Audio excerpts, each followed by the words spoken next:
This month on 219 West, New York business, from Wall Street to Christopher Street. How the stock market affects you. It's not just your stock portfolio at risk. There's a crunch here, but we're not talking about buildings or materials, we're talking about people's lives. Bewitching Brooms, a fictional sports craze, comes to life in New York. But next thing it'll be professional athletes, and next thing you know, you'll be going to see your Quidditch match instead of your American football match. Mark my words. How sweet it is. New York City goes ape over gingerbread. Hello and welcome to this month's edition of 219 West, the monthly news magazine produced by students of the CUNY Graduate School of Journalism for CUNY-TV. I'm Dana Rappaport. And I'm Erica Butler. We'll have those stories coming up, plus disappearing languages, how a Long Island tribe is reclaiming its forgotten language. And later on, I'll be making merry with holiday desserts. But first, the Wall Street dollar. For many people, the stock market means investments and their portfolios. But Wall Street's reach goes far beyond bankers, bonds, bulls, and bears. David Montalvo introduces us to a West Village woman whose health and welfare depend on Wall Street's bottom line.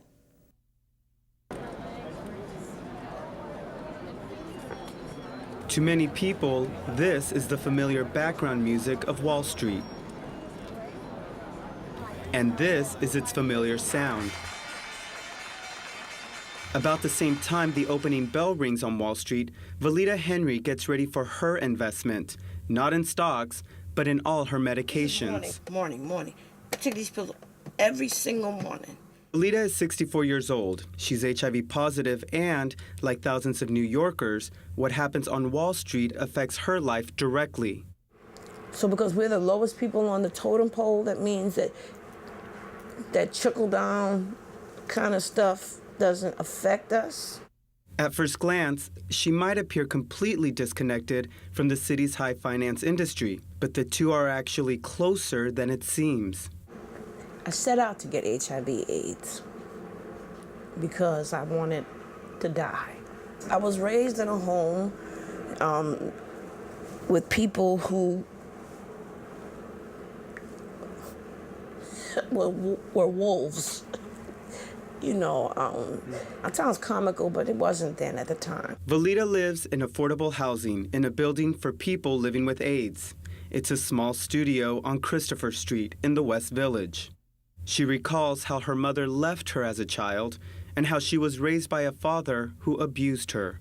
And I remember my father, whom I loved dearly and still do.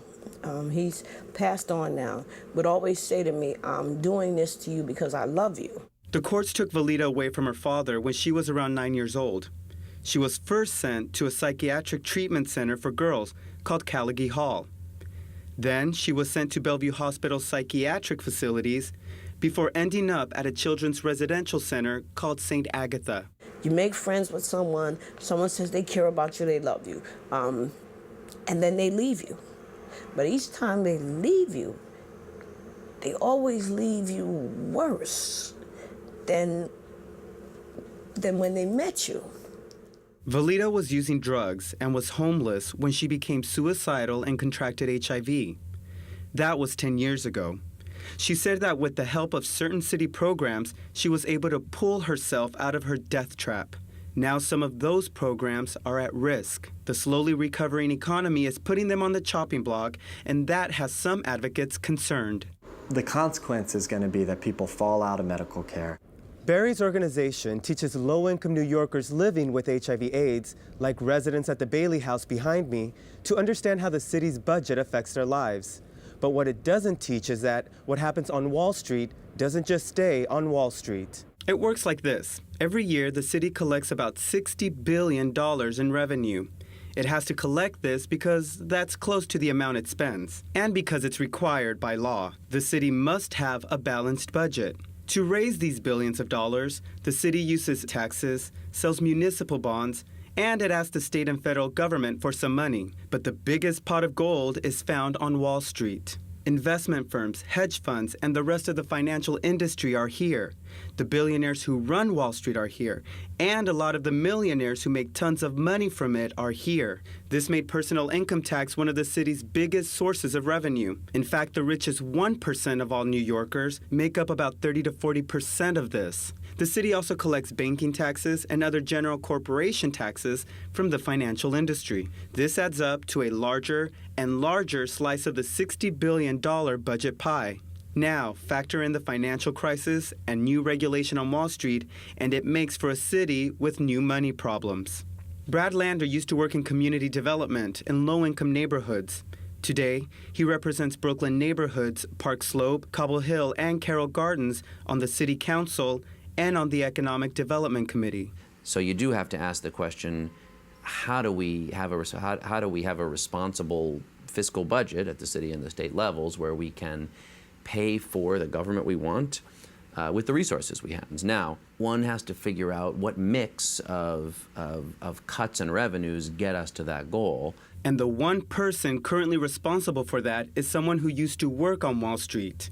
New York City Mayor Michael Bloomberg. When it comes to the mayor's priorities, he's very comfortable protecting his friends on Wall Street, but when it comes to poor New Yorkers, he not only has not stood up for them, but he's actually actively fought initiatives that would help make their lives better. In wrestling with the multi-billion-dollar budget, the mayor had proposed cutting $2 million from housing programs that serve people like Valida. That is, former homeless New Yorkers with HIV/AIDS who suffer from mental health and substance abuse problems. But I think it puts extra responsibility on a progressive legislature like the New York City Council to push and push and push and make sure that people are protected, that government provides that set of protections that we need in place.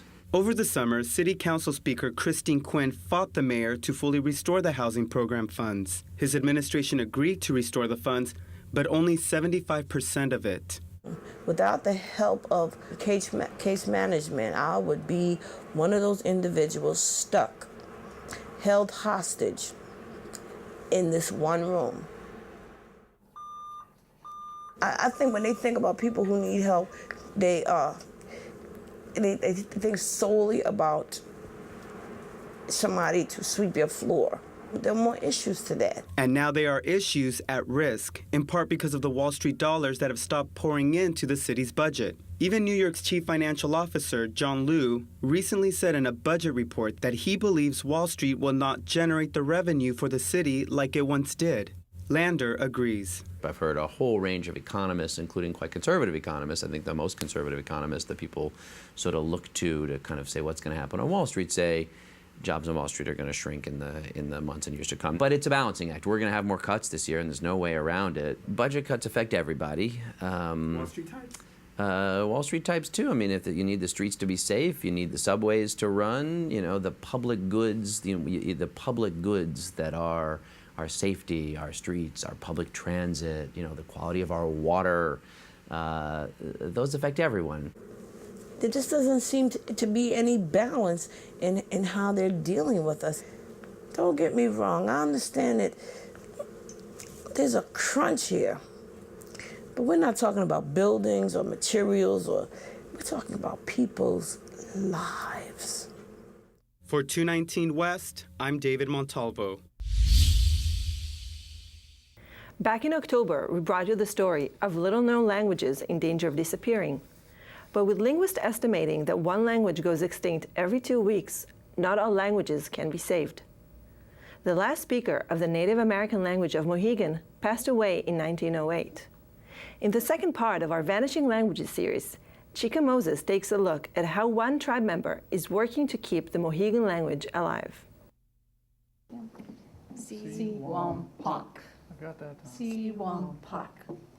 Stephanie Fielden is speaking Mohegan to anyone who will listen. Language is made to be spoken. It's not alive until it is spoken. Fielden is trying to breathe life into a Native American language that hasn't been widely spoken in more than 100 years. What little Fielden has to go on comes from a very distant relative who began documenting the language in the 1800s. Fidelia Fielding, who was the last speaker, she left behind diaries that she wrote in Mohegan. So that's like the only bit of the language that was actually written down. Fielden, a linguist and a member of the Mohegan tribe in Connecticut, has been using Fidelia's 4 diaries to build a dictionary of Mohegan words and phrases. She started with a simple list of Mohegan words, then she found the same words in 2 other Native American dialects, Delaware and Wampanoag. Both of those languages are better documented than Mohegan, and many of those words have English translations. She wrote the Mohegan word next to its Delaware, Wampanoag, and English counterparts, studying how the word changed between languages. Slowly, her list of Mohegan words began to grow. We had an edition of the Mohegan Dictionary in 2006. I think there were 813 words in it. Now, the 2008 edition, I think there were 950 words, and I think now there are about 1,200 and some words. Like the native tongues of other Algonquian tribes on the East Coast, the Mohegan language began to fade in the 1800s, when men, women, and children started leaving reservations for work and school. The people you're working for, you have to communicate with them, and they're not going to speak native language. Strong says that in recent decades, many of the tribes have focused on celebrating their culture. That includes a renewed interest in their language.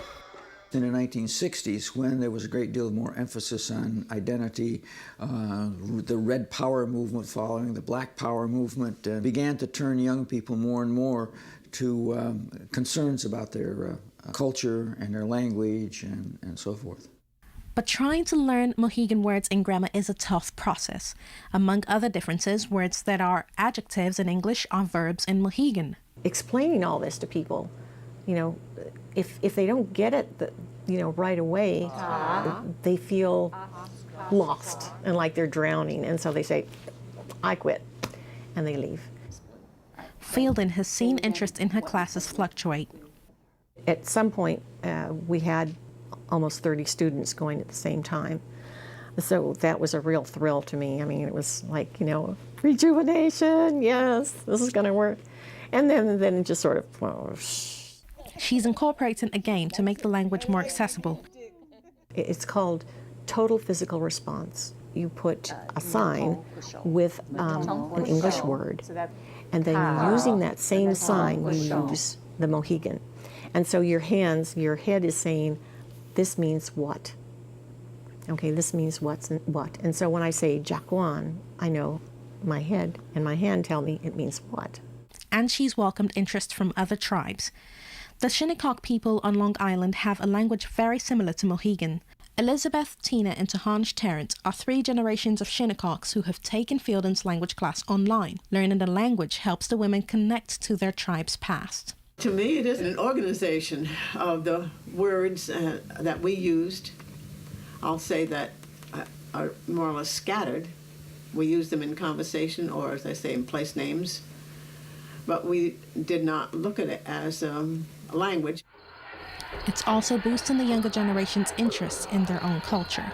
Coming back to the res after going to college, it really helped me focus on my identity as a Shinnecock person and the language that I need to learn. It's part of my responsibility, I feel, in this community to be a part of it and to pass it down through the generations. Fielden is working to help make sure there is a language to pass down, but she knows just how slow the process of reviving a language can be.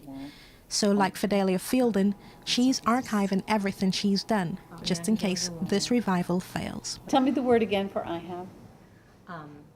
Nawachanam. Nawachanam. What do I If nothing happens, and I die and there's no one here that wants to take over, there will be in the future. Might be 2 or 3 generations from now, but someone is going to come and go into the archives and say, look at this. And they won't have to start at the same place I did. What one? Perfect. For 219 West, I am Chika Moses.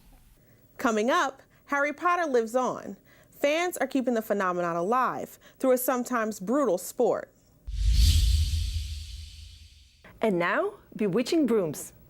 As Hollywood prepares to say goodbye to Harry Potter after the last movie in the series, fans of the Good Wizard are keeping the culture alive. A new sport inspired by the witches and wizards of Hogwarts is sweeping through colleges and communities across the country. Vineeth Thomas has the story. Brooms up, and we're off at another exciting game of Quidditch. Quidditch, Harry Potter's favorite game, has left the field of fantasy and is now the most fiercely competitive fictional game in the real world. It's wonderful. I think it's a great way for people to celebrate the sport and to celebrate the books, which are a huge part of our lives.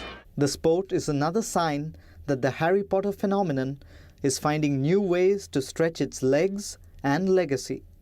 Harry Potter has conjured up a genre of music, meetup groups, charity organizations, and now the International Quidditch Association. Someone had to come up with the idea first. If someone had wrote the idea for baseball on a book and baseball wasn't a real sport and then someone decided to play it, it's the same deal. I mean, of course we're not going to actually be able to fly. So how do you play Quidditch with feet planted on the ground? The game is a cross between basketball, dodgeball and rugby with 7 players on each team. Except everyone holds a broom between his legs during gameplay. I've been playing football and lacrosse my entire life, and I can honestly say that this is so much more fun than both of them. 3 chasers pass a slightly deflated volleyball called the quaffle and score by getting it through one of the 3 hoops on the other end of the field. The game ends when the snitch, a player dressed in yellow, is chased down and a sock with a tennis ball in his shorts is snagged.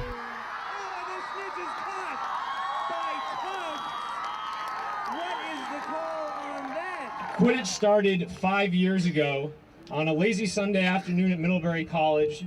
Alex Benepi is at the forefront of the Quidditch movement. On the first day we played, we didn't even have enough hoops. We used garbage cans. It's come a long way since then. Quidditch's biggest event, the World Cup, with 46 teams and more than 700 athletes, landed in New York City for 2 days.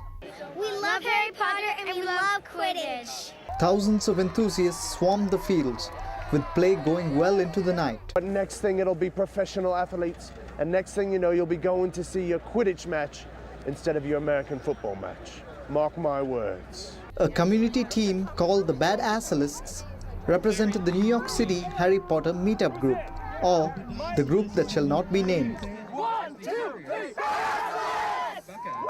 A team of athletes from NYU paid their own way because the college wouldn't. We are unofficial because NYU won't sponsor us. They don't acknowledge Quidditch as a sport. They think it's imaginary, so they won't acknowledge it. Quidditch has evolved into a full contact sport that looks nothing like a kid's game. At this year's Cup, there were a number of injuries and players were hauled away in ambulances. The Bad Assalists were undaunted. I like the roughness against the other chases. The physical aspect of it's really appealing.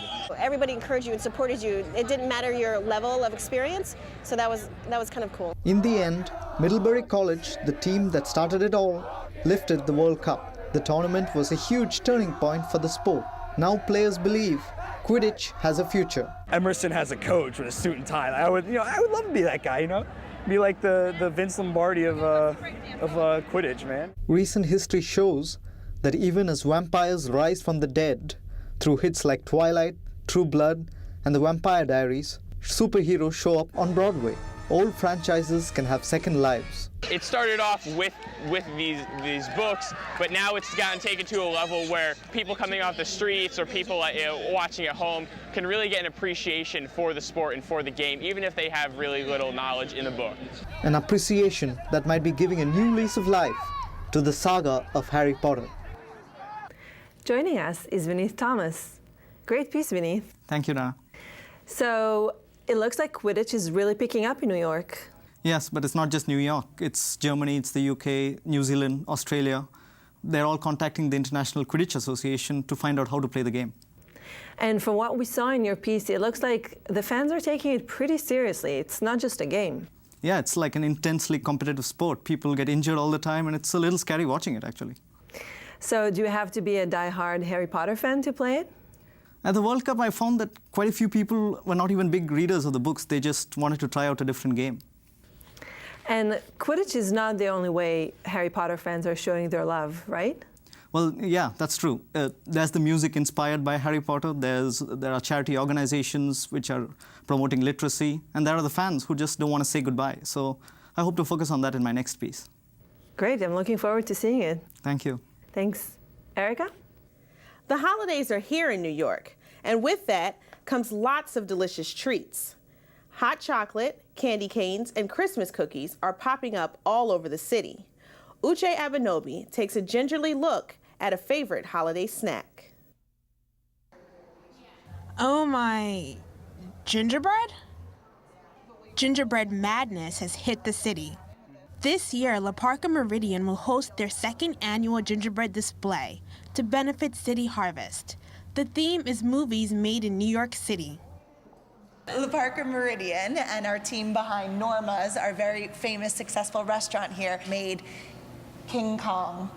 The King Kong sculpture, obviously #1, is made out of gingerbread. It wouldn't be a gingerbread structure without that. And then I know, like, the backdrop of the whole cityscape is actually all edible, which I find amazing. It's made out of fondant.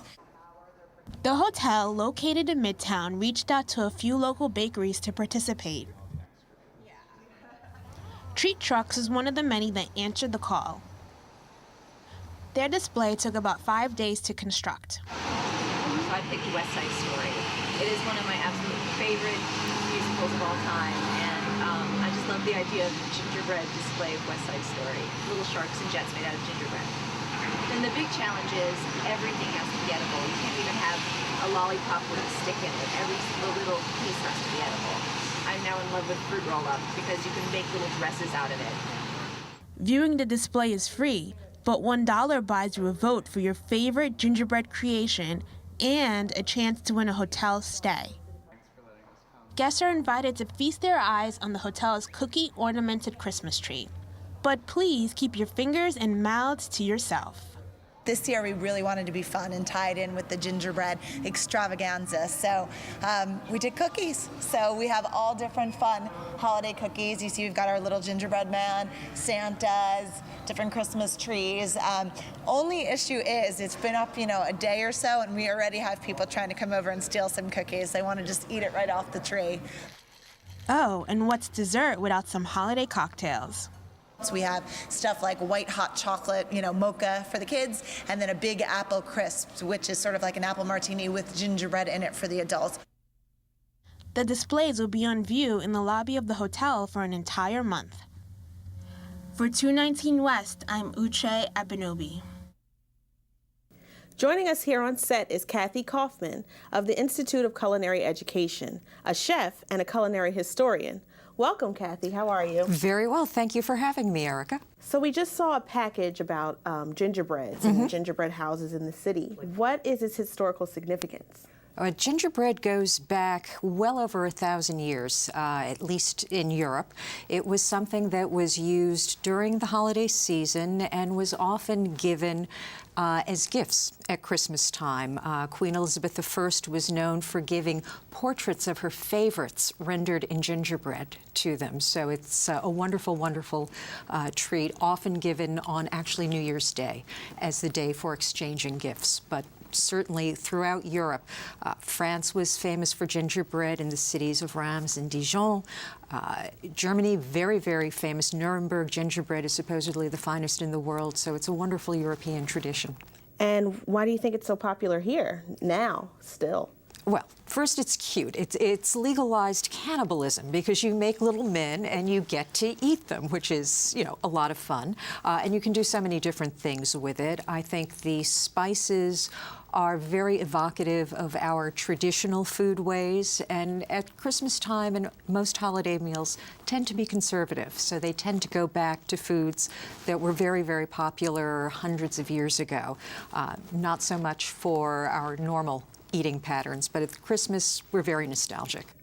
And now moving on to another Christmas treat, our 12th night cake. Yes, this is actually one of my favorite cakes in the world, and this is what a fruit cake really wants to be. If you don't like fruit cake, It's because you haven't had a good one. This has a couple of different kinds of liqueur in it. You made this. Yes, I did. Yes, based on a grueling process. Well, it was based on a wonderful recipe that actually was in Martha Washington's cookbooks, the first lady of our country. This was one of her recipes, and she and George were married on Twelfth Night, and it is thought that this was their wedding cake. Oh, wow. So it's very, very special, but of course, Twelfth Night, Epiphany, the last day of the official Christmas season, is a day that you would celebrate and have something very, very special. So this is the cake from Twelfth Night. And it's a pretty dense cake. It's very dense. It's got lots of dried fruits in it. It's got cognac. It's got marsala. It's got some spices. But it doesn't have any of those funny green cherries or any of the, none of the stuff that goes and gives fruitcakes such a bad name, a deservedly bad name. Not this one. This one is good. Dense, but buttery, and really a lovely, lovely cake. So now decorating it. I know we have some marzipan already prepared. We prepared marzipan, and what would happen, and I'm just going to kind of reach under here. It's heavy, and just flip over the marzipan. And it's been sitting here and getting just a little bit dry. Now, what is marzipan for people who don't know? Marzipan is a wonderful, wonderful combination of ground almonds, very, very finely ground almonds, with some sugar, and in modern versions, there's a little cornstarch thrown in to sweeten it up. And, you know, obviously, if you're making this in a full kitchen, you'll take a knife and clean it up, but you just drape it over. This one actually has rose water in it, which is an ingredient that was extremely popular in the 16th, 17th, and 18th centuries, which was the heyday. The Twelfth Night cakes traditionally were very, very elaborately decorated. They would have figures on them rendered out of marzipan or pastillage, which is another type of sugar work. They could have all sorts of designs and decorations. From the marzipan, I've bought these adorable little cutters, like so, which you can see it's got a holly leaf imprint. And I've just cut out from marzipan the holly leaf. The holly leaves. And, well, I see you've painted some already. Of course I painted some already in your traditional colors. And you spread these around, and you end up with what is, and there's some little tiny ones too. Let's get this guy over here. Now, before we run out of time, we have sofgonyot here as well. These donuts. It is an Israeli dish, and it is something that really developed at the beginning of the 20th century as Jews from Eastern Europe were immigrating back to Palestine and before it became Israel. There are no traditional Hanukkah foods because Hanukkah is not one of the big holidays in the Jewish calendar. It's sort of a fourth among all the others. I have my co-anchor here to come. Excellent. And these, yes. That's what you guys made here. I can't wait to try it. Well, what would you like to try? Everything? All of them? Do I have to choose? No, definitely you don't have to choose. I'll go for the sofgonyot. Those are beautiful, and these are new. It's a jelly donut, deep fried. Thank you. And of course, the reason they're fried is because Hanukkah is the festival of lights, the miracle of the oil that lasted for 8 days. I'm just gonna go for it. Go for it. Oh, those look great. I need to get into the jam. Oh, you have to, because that's the sweetness. Well, that's all the time we have for today. That's it for this month's edition of 219 West from the CUNY Graduate School of Journalism. Thank you for watching us. I'm Erica Butler. I'm Dana Rappaport. We'll be back next month with more stories from the 5 boroughs. In the meantime, don't forget to check out our podcast on iTunes. From all of us in 219 West, happy holidays.